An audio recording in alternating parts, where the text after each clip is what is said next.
and I'm going to hit record.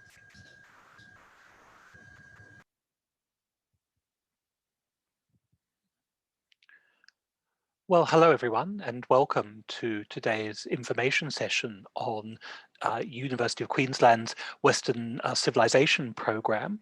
I'd like to start this session by, first of all, an acknowledgement of country. That is to say that the University of Queensland acknowledges the traditional owners and their custodianships of the lands on which we're meeting today, and that we repay our respects to their ancestors and descendants who continue cultural and spiritual connections to country. As an institution, we recognise their valuable contributions to Australian and global society. In today's session, what I want to do is introduce you to this new programme that is just started at the University of Queensland, our new major in Western civilization. I'm Professor Alistair Blanchard. I'm a lecturer in classics, that is to say the cultures of ancient Greece and Rome, and I'm also the director of the Centre for Western Civilization here at UQ. Now, the Western Civilization major is a new major that we're offering at the University of Queensland, and we offer it via two distinct pathways. So you can take this major as part of our Bachelor of Advanced Humanities degree with honours. That's a 4-year degree that is a degree that specialises in the humanities. It's for high achieving students with a ATAR entry of around 97 based on previous year's entry scores. And if you're doing the IB, that equates to about an IB score of 39. It's open, as I say, to all kind of students who've completed high school in Australia, as well as various entry pathways for those who are applying later. In addition to the straight advanced humanities degree, we also offer it in a paired degree, in a dual degree with the Bachelor of Laws degree. And again, a high achieving cohort has entered into that program. ATAR entry slightly higher of 98, an IB of 40. It's also a slightly longer degree, about 5 years full time. So that's the two ways to get into our major in Western civilization. What do you study when you get into the program? Well, the program that we're offering in Western civilization is what we call a Great Books program. Now, this is a Great Books program. A Great Books program is a program that isn't being offered traditionally in Australia, but it's a very common kind of humanities program, particularly in the United States.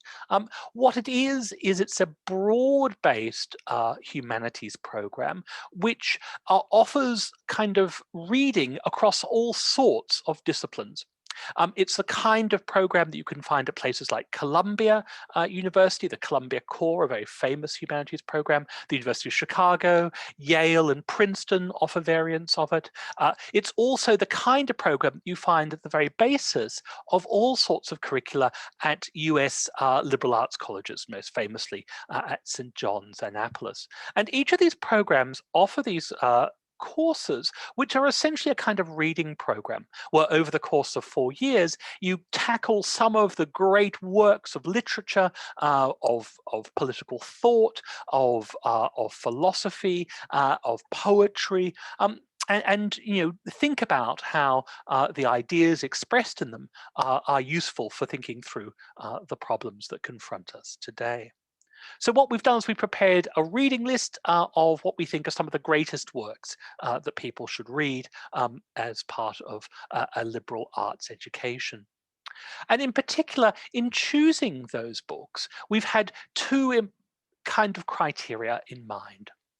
The first is that we've tried to choose works that we think will have an impact on the world, right? So these are works that have been extraordinarily influential, not only in their own time, but have been influential through subsequent generations. So these are books that have had impact, that matter, that people have been thinking about for generations. That's one of the criteria by which we use to get books on our list. The other thing that we've done is we've tried to choose works that we think help you think through some of the big kind of contemporary issues, some of the kind of wicked problems that our world is facing today. So, give you an example. One of the texts that we look at is Thucydides' History of the Peloponnesian War. Now, this is an important part of any reading program in history, right? This is, a foundational work for thinking through about history. It's one of the earliest histories we write. It tackles, one of the great battles that, one of the great wars actually that occupy the ancient world, namely the great war between Athens and Sparta. But it's not just a book that we think is useful for thinking about the ancient world. This is a book that actually, even today, contemporary political theorists turn to because they think it provides fascinating and useful analysis for thinking through contemporary political problems. So even though it's about Athens and Sparta, contemporary political theorists are using it to think through, for example, the rise of China, the way in which bipolar systems can end up in all sorts of types of conflict. So those are the kinds of works that we've been choosing, right? They've been works that have been important in their own day, subsequently, but also we think are kind of works for the future as well, to direct your mind to thinking about future problems. It's also worth saying that this program is not just based on literary works. It also involves the study of music and the study of art as well. So let's take that a bit further and look at some of the courses that you do as part of this major. There are a number of, as it were, compulsory courses that we offer. So they start in the first year with works like The Classical World, which is the one that I teach, and where we start with Homer and we go through to Ovid's Metamorphoses. We read, some of the great Greek dramas. We look at some of the fantastic love poetry of Sappho. A great kind of reading course in, as it were, the high points of Greco-Roman literature. In the second semester, then, you do a course on Jewish and Christian works, which starts with some of the biblical works, the really influential biblical works, the book of Genesis, for example, but then goes on to look at some of the later kind of works that have engaged with those biblical works. So things like Dante's Inferno, for example, his description of what life is like in hell and the kind of exquisite and extraordinary punishments that are meted out onto sinners. Bunyan's Pilgrim's Progress. Mary Shelley's Frankenstein, thinking about what would it mean to create life and all the ethical and theological problems that go on with that. We also offer works that look at things like the European Enlightenment and that extraordinary moment in human history when notions such as human rights, the rights of freedom, the rights to speak out, the rights to congregate, the rights to pursue happiness, all of these kind of extraordinary rights that we regard as so integral to modern life first get developed in the conditions under which they get developed. We also look at, for example, the empire and its critics. We think about kind of the great colonial expansions of the 18th and 19th centuries and the implications of that, both for good and also for evil as well. We have a focus in one of our courses on women and gender, with a focus on writings by women, and we also look at works that are important in the history and thinking of Australia, as well as kind of general works about sort of the nature of the West and how the West has been thought about and what the future of the West might look like. So those are the compulsory courses. In addition to that, we have a number of elective choices as well. And these include our big surveys in things like music and art, where we introduce our students to the principles of Western music, as well as the principles and important works of art history. And those are courses are very much designed for students who might have no background in either music or art appreciation, art analysis. We talk you through precisely how do you analyze a painting, how do you analyze a piece of sculpture, how do you analyze a piece of music. So those are the kinds of courses that we offer. It's a really rich selection of material. We also offer courses, particularly that work very well if you're doing the dual with law. So one of the things that our colleagues in law always say is that they don't have enough time to fit in all the things that they like to teach you in a law degree. And so we've got a couple of courses as well that pick up on some of the stuff that you don't get normally to do in a law degree. So things about the history of legal development and the development of legal thought, and in particular with a strong focus also on human rights and freedoms. The wonderful thing about this program is it's supported by a range of extraordinarily generous scholarships. Probably the most generous scholarship program currently going in the country. So if you're a high school student and you're interested in pursuing this particular major, we can offer scholarships to a value of about $30,000 a year for every year in which you're enrolled. And also, in addition to that, these scholarships have built into them an airfare component, which would mean that if, for example, you wanted to go on exchange for a semester, and hopefully once borders reopen, exchanges will be possible, and the program itself is designed so that, in fact, in the second semester of your second year, there's an opportunity for you to pursue an overseas exchange, and the scholarships will fund you onto that. So these scholarships really support you in your studies. Now, they're a competitive scholarship, as you might imagine, and so the successful applicants for these scholarships, we award about 30 a year in support of this program, will be scholars who meet our kind of selection criteria. And those three selection criteria are this. The first is academic excellence. We're obviously looking for bright, intelligent students who can perform well in the program. I should say that given the high ATAR entries for this course, that criteria is probably the easiest to meet. That is to say that if you can get admitted to the course, then you're already performing at a level of academic excellence that would make you eligible for a scholarship. So don't feel that just because the ATAR entry is 97, and if you're only going to get a 97, am I eligible for the scholarships? Absolutely. So these scholarships really are for anyone who can get into the program in terms of academic excellence, but we were very interested to hear about your academic achievements, and that will certainly factor in our deliberations. The other thing that's really important to us is community service. And we're very interested in awarding our scholarships to students who are making a difference and want to make a difference. Now, that difference can be made in all sorts of different ways, and we acknowledge that those opportunities to make a difference vary from candidate to candidate. Some students will have had many opportunities, some will have more limited opportunities. And we are very flexible in terms of thinking about what in particular it means to make a difference to your community. If that community is just your school, or it could be perhaps the wider community, or it could be a community group you're involved in. So we encourage you to think kind of creatively about this thing, and to think reflectively about what kinds of difference you're making in the world.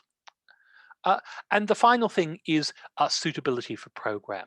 That is to say, how does this program fit into your life plans, and how is it going to help you achieve all the things that you want to achieve in life? So those are the three important selection criteria. How do you apply for the scholarships? Well, essentially, there are three documents or three groups of documents you're going to have to load up onto the application portal. The first is a brief CV, and it should be no more than 2 pages long. The other really important one, this is probably the most important from our perspective, are statements which address those three criteria, and you'll be prompted to um, upload information, copy and paste information into boxes that outline where each of these criterion. So if you're writing about your academic criteria, tell us as much as you can about your grades and help us understand those grades. So, every school seems to have a different kind of grading system. So what's really helpful is if you can contextualize your academic performance for us by telling us, is it a large class? Is it a small class? Whereabouts in the class do you sit? How well does your school perform in overall? Give us as much background information as you can so we can understand your academic profile. Likewise, in terms of community service, as I say, this is very broadly conceived. It's conceived relative to opportunity. So give us as much information again as you can about us, and we'll be just interested to hear about how you're engaging with the world. And the final thing is to talk about the fitness for the program. How does the degree fit into your life goals? What skills do you possess that will help you succeed in the program? We obviously realize that people's own kind of life goals may be pretty amorphous at this stage. We're not expecting you to have had your life planned out, for the next 20 years. But rather what we're interested in is your kinds of personalities and how the strengths that you have kind of align with the program. What skills do you have that you're going to bring that's going to help you achieve in this program? Maybe you're a great debater and you've got great communication skills, and that kind of means that you'd be great in this kind of seminar style program. The final group of documents we'll need are your referees reports. We want 2 referees reports. And these referees have to speak to be able to your academic ability or your community service achievements. They're really not a character reference. And this is, I think, important to stress. So we're not really after sort of family friends or relatives who can tell us what a great sort of person you are. Rather, we're looking to someone who can talk authoritatively about your academic ability, about your community service activities. So those referees really ideally have to be a school teacher. For example, a couple of your school teachers would make ideal referees at that stage. Just talk through the timeline for those applications. So applications this year opened on the 21st of June, and they close on the 6th of August, so a few weeks away. Around the start of September, applicants will be advised if they're shortlisted for interviews or not, and all applicants are given, all shortlisted applicants are required to come along for an interview, or actually, as it were, do an interview via Zoom. And those interviews will occur on between the 22nd to the 24th of September. We'll organise a time for you to be available on Zoom to meet with the selection committee. We'll do those interviews, and then by the 22nd of October, you'll be notified as to whether you've been conditionally awarded a scholarship. And I use the word conditionally there importantly because those scholarships are dependent, of course, on you being admitted into the program. Now, that's a separate process that's run through QTAC, the Queensland Tertiary Admissions Centre, and so the scholarship is provisional on QTAC, giving you a place in the program. As I said, those program places are quite competitive, so you won't be able to take up your scholarship unless you can get a place in the program. But if you do and you've been awarded a scholarship, then the process is straight forward. And I should say that the ATAR entry does change from year to year. So that gives you a sense, I hope, about the time frame. We've also prepared a very useful guide for scholarships. Indeed, we encourage all applicants to have a read of this guide before they complete their application. Those guides have been sent out to schools, but if you'd like us to send you a guide, please contact us at this email address, which is westernciv@uq.edu.au. So please email us, and we're very happy to send you a guide that will help you in your application. So that's basically everything that I wanted to say today. I hope that's given you a sense of what the program is like and some of its distinctive features. I hope it's also given you a sense of the financial opportunities for scholarships that are available in support of this program, and given you a sense of how that scholarship process will occur. At this stage, I'm very happy to open it up to questions. So if you have any questions about the program or about the admissions process, then I will take them in the Q&A.